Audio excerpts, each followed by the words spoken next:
Have you ever thought about the condition of your mind? You know, if you walk into somebody's house, you can say the house is in a good condition or the house is in a bad condition. So have you ever thought about, like, is my mind in a good condition? You know, some people sometimes think, but how do I know? Is there a way to know that my mind is in a good condition, or is there a way to know that my mind is in a bad condition? Welcome to Mind Prosperity. Today we're going to speak about recondition the subconscious mind. So when do you recondition something? It is normally when you're not happy with the condition that it's in, or when you want to make it better. So reconditioning your subconscious mind is always a good thing. Even though it might not be at a bad place, you always want to get it better. I was speaking to a friend of mine today in the gym. He's a farmer. He comes from America, or he comes from South Africa. He's farming in America at the moment. But he said to me in the future he would like to buy land in South Africa and he would like to farm in South Africa. And the statement he made was the following: I'm going to stop telling people what I want to do, because as soon as I tell people what I want to do, what my dreams are, what my vision is for what I want to do with my farm, they always come with this negative feedback. And I'm just tired of it. And that just shows what is the condition of the mindset of the people that he was talking to. The mindset is already negative. The mindset is already, this is not going to work out. The mindset is already, this is not going to be good. If you guys have watched my previous video, Breaking the Addiction to Negative Emotions, you will know that I've spoken a bit about this stuff. If you haven't watched it, you can go watch it. It's on our YouTube channel, Breaking Your Addiction to Negative Emotions. But some people can become addicted to negative emotions. It's just what comes out of their mouth, what comes out of their action. The feedback is always immediately negative. And I believe a lot of us do know people like that, because the condition of the subconscious mind is negative. Now remember, your subconscious mind runs 90 to 95% of your life. If you look at your conscious mind, that's what you are focused on right now, what you see right now, what you observe right now, what's around you right now. That's your conscious mind. If you look at your subconscious is what I like to call your core beliefs. That the thing that's really embedded within you, that is your subconscious mind. The best way to describe the subconscious mind is habit. What do you naturally do and say and think out of habit? That is your subconscious mind. I want to ask a question. Are you continuously busy with self-sabotaging thoughts? Are you continuously busy with self-sabotaging behavior, thinking that you are not good enough, acting that you are not good enough? You know, you sometimes want to change certain actions in your life, but it feels like I'm not getting there. When I have to choose friends, I'm choosing friends that are bad for me. If I have to choose relationships, romantic relationships, I choose relationships that are bad for me. But it's kind of like I'm attracted to it, busy with self-sabotaging behavior the whole time. Other question I want to ask is, do you feel like you are wasting your life in some areas? Like, I don't want to waste my life, but it just feels like I cannot get away from it.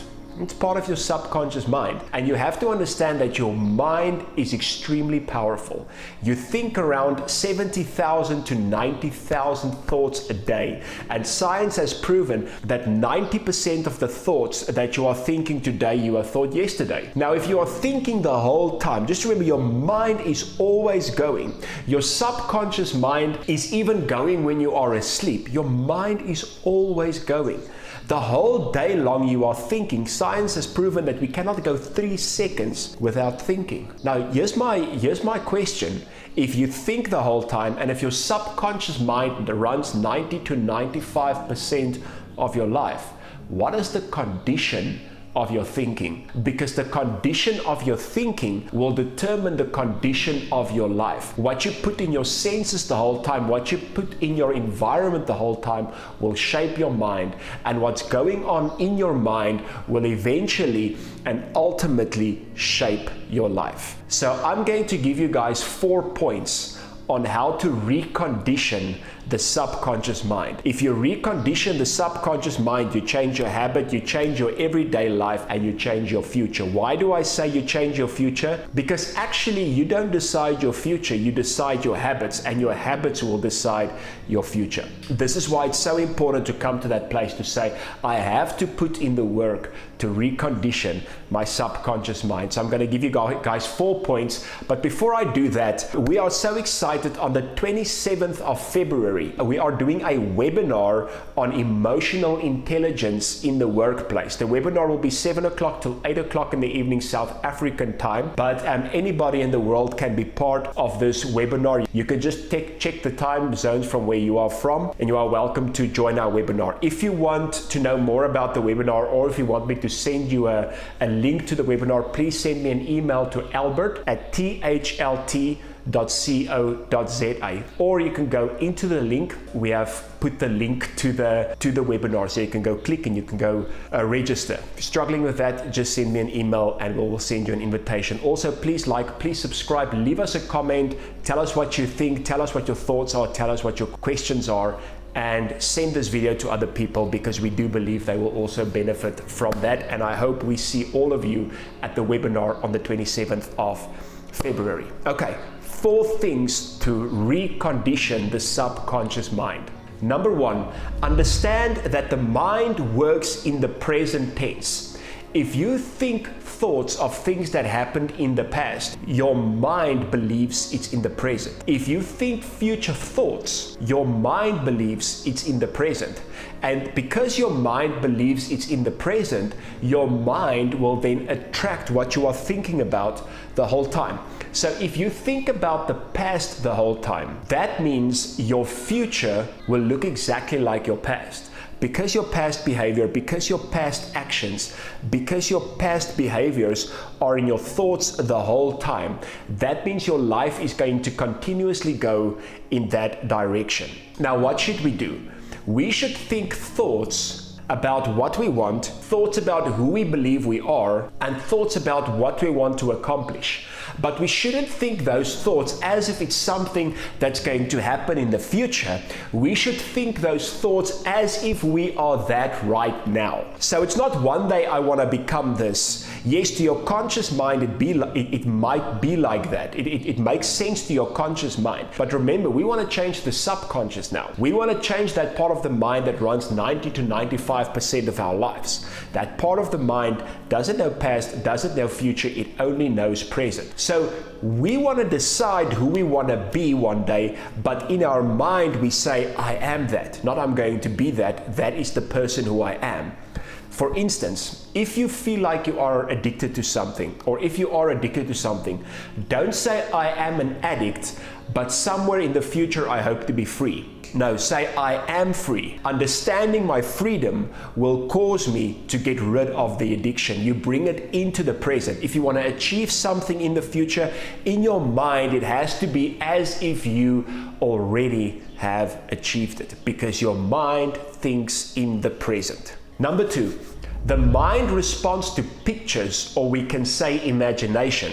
Now, your subconscious mind doesn't know the difference between a thought and reality, or your subconscious mind doesn't know the difference between imagination and reality. So what is in your imagination? What is in your thoughts the whole time? We can speak about also, or we can mention, what are you meditating on the whole time? Neuroscientist Dr. Joe Dispenza, and I'm using this quote a lot, says meditation is to become familiar with.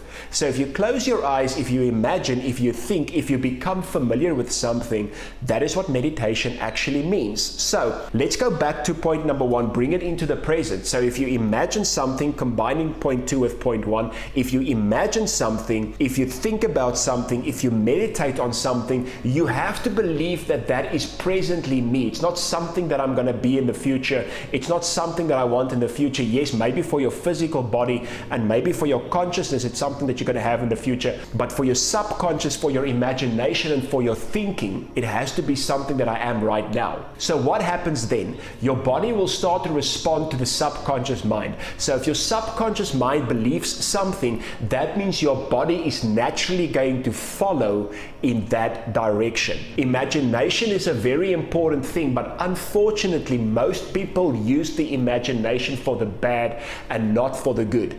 Many people have bad thoughts, bad imaginations, negative thoughts, negative imaginations. Like I said in the previous video, they have this addiction to negative emotions.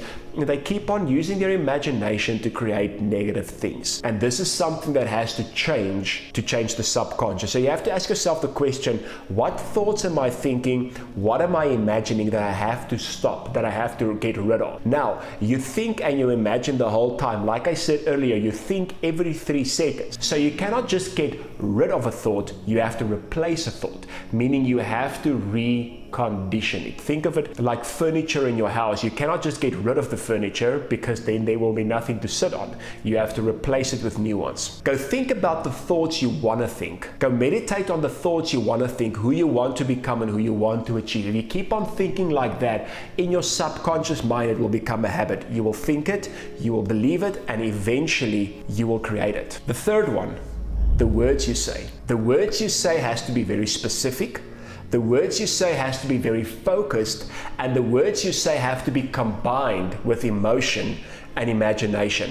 So what you think about the whole time, what you imagine and what you feel as if it's in the present will come out of your mouth. What you speak the whole time and what you say the whole time will also eventually go into your subconscious mind, because the subconscious mind doesn't know the difference between what is true and what is false. The subconscious mind doesn't know the difference between a joke and what is real. So, say for instance, and I'm just using this as an example. If you say to your friends the whole time, you know, my wife is such an angry person. My wife fights with me the whole time. I'm going home again to this person that's going to fight with me. And they're like, yeah, you know, and they laugh and you're joking about your wife. Your subconscious believes that is true and that's what you want. So you notice what your subconscious mind will do. Your subconscious mind will cancel out every single good act your wife is doing. And it will enlighten every single angry act and displeasing act she's doing, because your subconscious mind didn't know you made a joke. Your subconscious mind didn't know that's not what you want. Your subconscious mind takes you at your word. So whatever you continuously speak, your subconscious mind believes that's true. Your subconscious mind believes that's what you want, and your subconscious mind will eventually end up creating just that. Now, I want to end with point 4, and point 4 is repetition. And I know I speak about repetition a lot, but this is one of the most important things that you can ever do. This is one of the most important things that you can ever understand is repetition. So it's not just bringing thoughts into the present or thinking thoughts about the present, bringing the future that you want into the present. It's not just about imagination and meditation like we spoke about. It's not just about the words you speak, the focused words combined with emotion and intention, but it's to do it repetitively. You know, some people say, you know, I'm doing the meditation and I'm doing the positive affirmation, but it doesn't seem like it's working. Yes, because for 10 minutes in the morning you do positive thinking, good affirmations, and for the rest of the day you think bad thoughts, you speak to negative people and you articulate negative things. It's not just about what you do once or twice. It's about what you do in repetition. So I'm going to read you 2 quotes about why repetition is so important. Earl Nightingale said, "Whatever we plant in our subconscious mind and nourish with repetition will eventually become our reality." Faye Weldon said, "Only one thing registers on the subconscious mind: repetitive application and practice. What you practice is what you will manifest." I want you to think about your subconscious mind as a garden. First of all, you have to get the soil right. So that means you have to get rid of everything in your subconscious. You have to acknowledge the things that shouldn't be there, plug it out. Then whatever you sow into your subconscious, it's what it's going to give you. Whatever you think, whatever you imagine, whatever emotion you attach to it, whatever you say, wherever and whoever you spend your time with, those are seeds that you are sowing in your subconscious. And your subconscious will only give you back what you give to it. It's like my friend who wants to become a farmer, and he said, I'm not going to tell people anymore. I'm not going to listen to people anymore because these people are sowing bad seeds. And if they sow enough bad seeds, my mind is going to believe it. And as soon as my mind believes it, I will lose my destiny. So he said to me, I'm going to sow good thoughts, course, I'm going to spend time with people who encourage me and who tells me you can do it because they are sowing good thoughts. Remember, whatever you sow in the subconscious, it will give to you. It can give to you nothing else. Just like a garden. Don't sow strawberry seeds and expect watermelons. It's not going to happen. So your subconscious only gives you what you sow in it the whole time. So sow different seeds, you will recondition your subconscious mind and you will see different results. From Mind Prosperity, we love you. Thank you for watching and we'll see you soon again. Goodbye.